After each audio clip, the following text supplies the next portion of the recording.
న్యాయస్థానం మేము ఈరోజు వారసత్వంగా అందుకున్నాం. రాష్ట్ర విభజన నాటికి ఎంతో సమృద్ధిగా ఆర్థికంగా పరిపుష్టిగా ఉన్న రాష్ట్రం నేడు అప్పుల కుప్పగా మారటం విచారకరం. కనీసం రాష్ట్ర ప్రభుత్వ ఉద్యోగుల వేతనాల చెల్లింపులకు, పెన్షన్ చెల్లింపులకు కటకటలాడి సరైన కాలంలో చెల్లించకపోవటం వారి ఆర్థిక క్రమశిక్షణ రాహిత్యానికి, ప్రజా సంక్షేమంపై నిర్లక్ష్యానికి మచ్చుతునక మాత్రమే. ఇటువంటి నిర్లక్ష్య వైఖరి వల్ల అటు ఉద్యోగులు, పెన్షనర్లు మాత్రమే కాక సామాన్య ప్రజలు, ప్రభుత్వ పథకాలపై ఆధారపడిన అభాగ్యులు, పేద ప్రజలు చెప్పుకోలేని కష్టాలు పడ్డారు. మా ప్రభుత్వం ఏర్పడే నాటికి కుంటుపడిన ఆర్థిక వ్యవస్థను గాడిలో పెట్టడం మేము ఎదుర్కొన్న పెను సవాలు. తలకు మించిన రుణభారం ఉన్నప్పటికీ దోబరా ఖర్చులు కట్టడి చేసి ఆర్థిక క్రమశిక్షణతో పాలన ప్రారంభించాం. తద్వారా ఉద్యోగులకు, పెన్షన్దారులకు సకాలంలో జీతాలు చెల్లించడానికి వెసులుబాటు కలిగింది.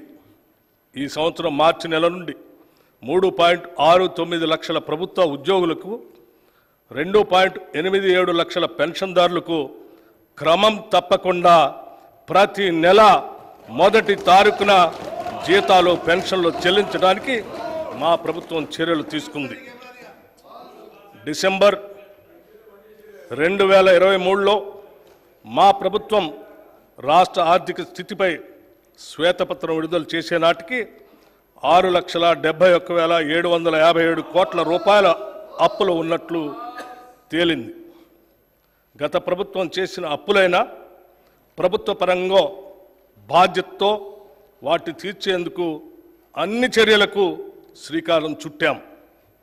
మా ప్రభుత్వం ఏర్పడిన తర్వాత 35,118 కోట్ల రూపాయలు రుణాలు తీసుకోగా, గత ప్రభుత్వం చేసిన రుణాలలో అసలు వడ్డీలతో కలిపి 42,892 కోట్ల రూపాయలు బకాయిల్ని చెల్లించాం.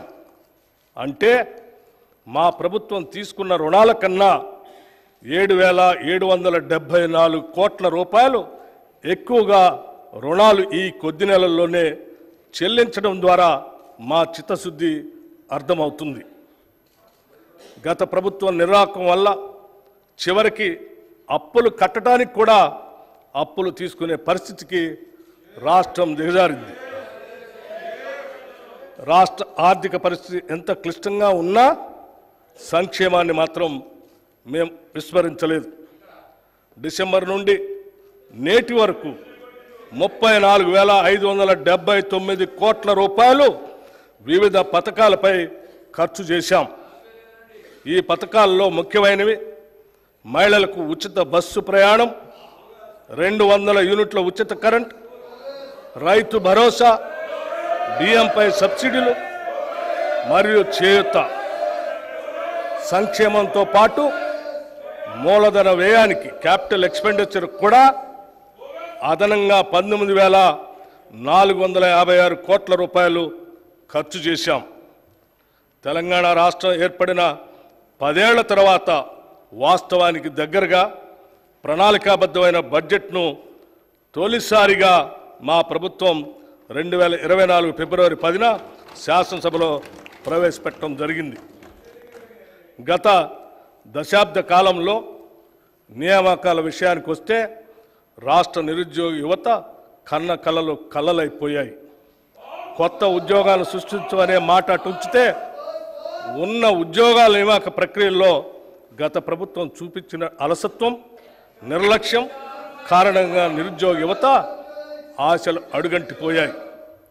తాము చేపట్టిన అరకొర ఉద్యోగాల నియామక ప్రక్రియల్లో చోటు చేసుకున్న అక్రమాలు, పేపర్ లీకేజీలు, అసమర్థ పరీక్షా నిర్వహణ వల్ల అర్హులైన యువతకు ఉద్యోగాలు రాని పరిస్థితి దాపురించింది. ప్రభుత్వ మరియు ప్రభుత్వ రంగ సంస్థల్లో కొత్త ఉద్యోగాలు సృష్టించడానికి, ఉద్యోగ నియామక ప్రక్రియలో పారదర్శకంగా పనిచేయటానికి తగిన చర్యలు మా ప్రభుత్వం తీసుకుంటుంది. తెలంగాణ పబ్లిక్ సర్వీస్ కమిషన్ సంస్థను సమూలంగా ప్రక్షాళన చేసి వారికి కావలసిన నిధులను మరియు మౌలిక వసతులను సమకూర్చాం. పోలీసు, వైద్య మరియు ఇతర రంగాల్లో ఇప్పటికే 31,768 ఉద్యోగ నియామక పత్రాలని అందజేశాం. ఉద్యోగ నియామక ప్రక్రియల్లో ఇదివరకు చోటు చేసుకున్న అవకతవకలను సరిదిద్ది నియామక ప్రణాళిక క్యాలెండర్ను త్వరలోనే ప్రకటిస్తాం. గత ప్రభుత్వ వైఫల్యాలను గమనించిన రాష్ట్ర ప్రజలు మార్పును కోరి ఇందిరమ్మ రాజ్యం కోసం కాంగ్రెస్ పార్టీకి అధికారం ఇచ్చారు. తత్ఫలితంగా గౌరవనీయులు శ్రీ రేవంత్ రెడ్డి గారి నేతృత్వంలో కాంగ్రెస్ పార్టీ ప్రభుత్వాన్ని ఏర్పరిచింది. ప్రజల ఆకాంక్షలతో కాంగ్రెస్ పార్టీ ఆశయాలను సమన్వయపరిచి ఎన్నికల ముందు మేము ఇచ్చిన హామీలను, అభివృద్ధి కార్యక్రమాలను అమలుపరచాలనే దృఢదీక్షతో ప్రభుత్వాన్ని ఏర్పాటు చేశాం. మేము ఇచ్చిన హామీలు ఎన్నికల్లో ఏదో విధంగా గెలవాలనే ఉద్దేశంతో ఇచ్చినవి కావు. ప్రజల గుండె చప్పళ్లకు స్పందించి రూపొందించినవే. మరొక్కసారి చెప్తా ఉన్నాను మీకు, ప్రజల గుండె చప్పళ్లకు స్పందించి రూపొందించినవే. మా హామీలు అలివి కానివని ప్రతిపక్షాలు పదే పదే విమర్శలు చేస్తుండటం గమనార్హం. సంకల్ప బలం, చిత్తశుద్ధి, సమర్థత, నిజాయితీ పునాదులుగా నిర్మితమైనటువంటి మా ప్రభుత్వానికి అలివి కానివి లేనే లేవని నిరూపించాం. ఇందుకు తొలిమెట్టుగా రాష్ట్ర మహిళలందరికీ ఇప్పటికే మహాలక్ష్మి పథకం కింద ఉచిత ఆర్టీసీ బస్సు ప్రయాణం కల్పించాం. ఆరోగ్యశ్రీ పథకం కింద అర్హులైన వారందరికీ వైద్య ఖర్చుల నిమిత్తం 5 లక్షల రూపాయల పరిమితిని 10 లక్షల రూపాయలకు పెంచడం మా ప్రభుత్వ చిత్తశుద్ధికి నిదర్శనం. మహాలక్ష్మి పథకం కింద 500 రూపాయలకే గ్యాస్ సిలిండర్లను అర్హులైన వారందరికీ సరఫరా చేస్తున్నాం. పేదలకు సొంతింటి కల నెరవేర్చే ఇందిరమ్మ ఇళ్ల పథకం కూడా ప్రారంభించాం. నెలకు 200 యూనిట్ల విద్యుత్తును అర్హులైన వినియోగదారులకి ఉచితంగా ఇస్తున్నాం.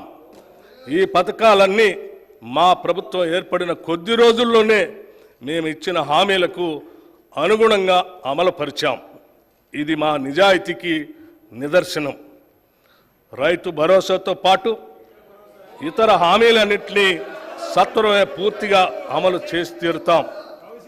ఒక్క ముక్కలో చెప్పాలంటే ఎన్నికల సమయంలో ఇందిరమ్మ రాజ్యాన్ని తెలంగాణలో స్థాపిస్తామని ప్రజలకిచ్చిన వాగ్దానాన్ని నిలబెట్టుకోవటానికి నిరంతరం కృషి చేస్తాం.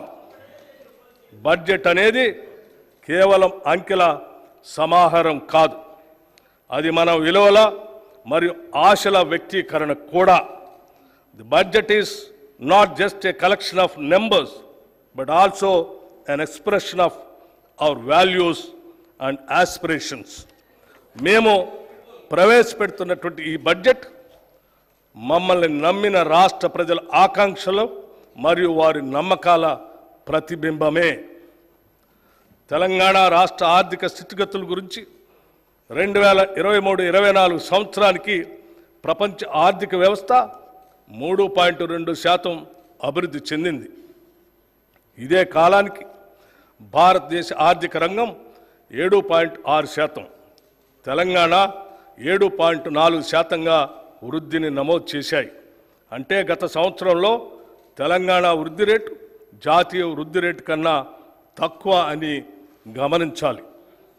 2023-24 ఆర్థిక సంవత్సరంలో తెలంగాణ స్థూల రాష్ట్ర దేశీయ ఉత్పత్తి జిఎస్డిపి ప్రస్తుత ధరల ఆధారంగా లెక్కిస్తే 14,63,963 కోట్ల రూపాయలు. గత సంవత్సరంతో పోలిస్తే 11.9% వృద్ధి రేటు నమోదైంది. జాతీయ స్థాయిలో ఈ వృద్ధి రేటు 9.1%గా ఉంది. ఆదాయ వృద్ధితో పోల్చినప్పుడు పెరిగిన రుణం వల్ల ఖర్చుల కోసం ప్రభుత్వం రుణాలపై భారీగా ఆధారపడిందన్న విషయం స్పష్టమవుతా ఉంది. ఇటువంటి పరిస్థితి ఆర్థిక సుస్థిరతకు ప్రమాదం కలిగించేటువంటి అవకాశం ఉంది. ఆదాయాన్ని మించి రుణం నిరంతరంగా పెరుగుతుందంటే కఠోర ఆర్థిక సంస్కరణలు తీసుకురాని పక్షంలో తెలంగాణ ఆర్థిక స్వస్థత ప్రమాదంలో పడుతుంది. దాన్ని నివారించాలంటే ఆర్థిక వ్యయాన్ని ఆదాయాన్ని సమన్వయపరిచే చర్యలు తీసుకోవాల్సినటువంటి అవసరం ఉంది. 2023-24 సంవత్సరంలో ప్రస్తుత ధరల ప్రకారం రాష్ట్ర తలసరి ఆదాయం 3,47,299 రూపాయలు. జాతీయ తలసరి ఆదాయం 1,83,236 రూపాయలు. దీనితో పోలిస్తే తెలంగాణ తలసరి ఆదాయం 1,64,063 రూపాయలు ఎక్కువగా ఉంది. కానీ అదే సమయంలో తలసరి ఆదాయ స్థాయిల్లో జిల్లాల మధ్య తీవ్రమైన అంతరం కూడా ఉంది. ఉదాహరణకి రంగారెడ్డి జిల్లా తలసరి ఆదాయం 9,46,862 రూపాయలు కాగా వికారాబాద్ జిల్లా తలసరి ఆదాయం 1,80,241 రూపాయలు. దీనిని బట్టి వివిధ జిల్లాల మధ్య ఆర్థిక అభివృద్ధి సమాన స్థాయిలో లేదని తెలుస్తూ ఉంది.